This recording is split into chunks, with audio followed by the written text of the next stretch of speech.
अगर आप सोने को लेके लंबे वक्त के लिए ले रहे हैं, सोने के साथ सोना है, पहला सोना सोना है, दूसरा सोना नींद वाला सोना है, तो सोने के साथ सो जाना है। यानी कि आपको इसको कम से कम 2 से 5 साल के लिए इसको लेके आराम से रखिए, निवेशक बनिए, निवेश करके रखिए। ये एक सेफ्टी हेज है, ये रिस्क में आपकी मदद करेगा। जब बाकी सब एसेट क्लासेस नीचे जाने लगेंगी, उस समय सोना आपको एक अच्छे रिटर्न जनरेट कर सकता है। चांदी बहुत चंचल है, चांदी के बारे में मैं ज्यादा कमेंट नहीं करना चाहूंगा। और मैं उन लोगों में हूं जो कि सोने और चांदी की कोई कीमत प्रिडिक्ट नहीं करते हैं। आपने सुना होगा सोशल मीडिया पे, देखिए सोना 5 लाख, 3 लाख, चांदी इतने लाख, उतने लाख। जेपी मॉर्गन ने कहा इस साल के अंदर सोना 7 लाख। हो सकता है जो लोगों ने टारगेट दिए हो सकता है अचीव हो जाए, पर सच ये है कि सोने और चांदी की कीमतें खबरों पर आधारित हैं। अब खबर, आप तो खुद जर्नलिस्ट हैं, खबर कब क्या आने वाली है, अगले क्षण क्या खबर आने वाली है, अगले घंटे क्या खबर आने वाली है,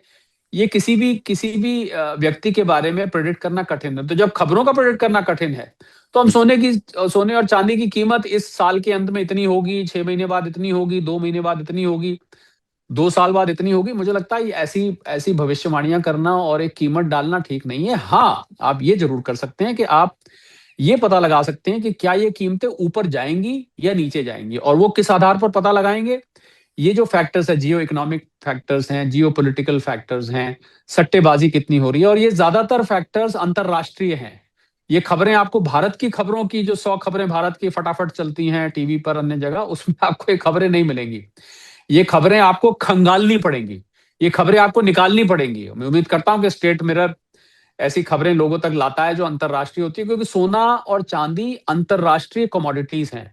भारत में केवल 1% सोना होता है। अगर हम 100% यूज करते हैं तो 99% हम बाहर से मंगाते हैं। पूरी चांस है कि आपने जो अंगूठी चेन पहन रखी है वो विदेशी है, उसमें जो सोना लगा हुआ है भारत का नहीं है वो। तो जब ये धातु विदेशी है, जब ये धातु भारत से बाहर ज्यादा पाई जाती है, तो हम इसमें भारत की खबरों को हम करते रहे कि देश, इंडिया ने यूएस से ट्रेड डील कर ली तो सोना बढ़ने लगेगा, घटने लगेगा। इसका कोई मतलब नहीं है। थोड़ा बहुत रुपए कमजोर होने से सोने की कीमत पे फर्क पड़ता है। धनतेरस हो गया, अक्षय तृतीया हो गया, शादियों का सीजन हो गया, इससे सोने पे कोई फर्क नहीं पड़ता। 100, 200, 500 रुपए का फर्क को मैं ज्यादा फर्क नहीं मानता हूं। तो आप उन खबरों पे नजर रखिए।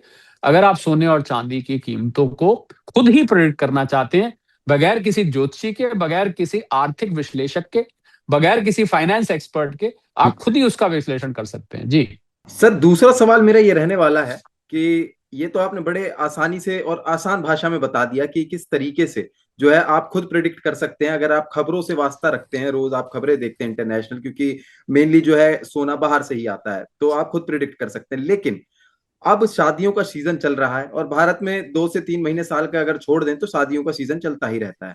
ऐसे में सोना आसमान छू रहा है।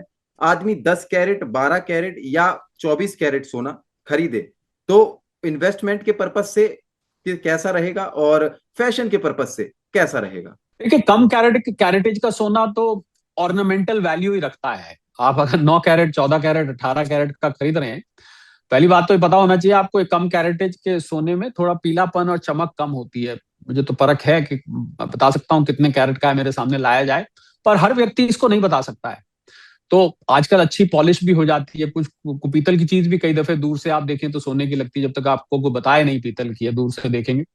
तो मुझे लगता है कि आपको अगर शादी ब्याह में पहनना है तो कम कैरेटेज का सोना पहन सकते हैं। वो सेफ भी है, सस्ता भी है।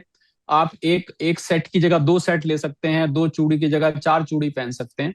तो ऑर्नामेंटल वैल्यू को और इन्वेस्टमेंट वैल्यू को अलग अलग कर देना चाहिए, मिक्स नहीं करना चाहिए। पहले जमाने में मिक्स होता था, आपने ज्वेलरी लेके बैठे हैं तो आपका निवेश भी है, ज्वेलरी भी है। पर अब समय आ गया है कि उसको करिए, क्योंकि मेकिंग चार्जेस लग जाते हैं, और पूरा पहली बात तो ज्वेलरी 24 कैरेट की नहीं बनती। तो आपको अगर निवेश के लिए लेना है तो बार्स कॉइन्स या ईटीएफ लीजिए। अगर अगर आपको ऑर्नामेंट्स के लिए लेना है, पहनने के लिए लेना है, किसी फंक्शन में, शादी में, ब्याह में, अब ऐसे आप पहनते हैं, तो आप कम कैरेट का लें। अगर आप नहीं अफोर्ड कर पा रहे हैं तो आप 22 कैरेट का सारा बनवाएं। तो पर्सन टू पर्सन डिफर करता है। और कुछ लोगों को तो सोना सोशल कल्चरल वैल्यू भी होता है कि भाई सोने के बिना शादी नहीं होगी। मैं किसी शो में गया, वहां पर जी। कहने लगे कि सोने के बिना शादी नहीं होती है। तो मैंने कहा भाई, अब शादी नहीं होती है सोने के बिना, मुझे हालांकि ये बात स्वीकार नहीं हुई कि सोने के बिना शादी नहीं होती है। अब लड़का लड़की से पूछे भाई सोना नहीं देंगे तो आप शादी नहीं करेंगे, मुझे मुझे लगता है शादी खाली सोने के लिए नहीं होती है। हम्म। और ये सोना मेटल वाला सोना है, बाय द वे, कोई इसको अन्यथा ना ले। तो शादी जो है एक एक सोशल प्रैक्टिस है, एक कल्चरल प्रैक्टिस है, और शादी शादी और सोने को जोड़ है दोनों का, पर इतना भी जोड़ नहीं है कि बिना सोना नहीं तो शादी नहीं। मुझे लगता है ये बात कहनी उचित नहीं रहेगी। बहरहाल आप कम कैरेटेज का सोना लेके शादी बाकायदा कर सकते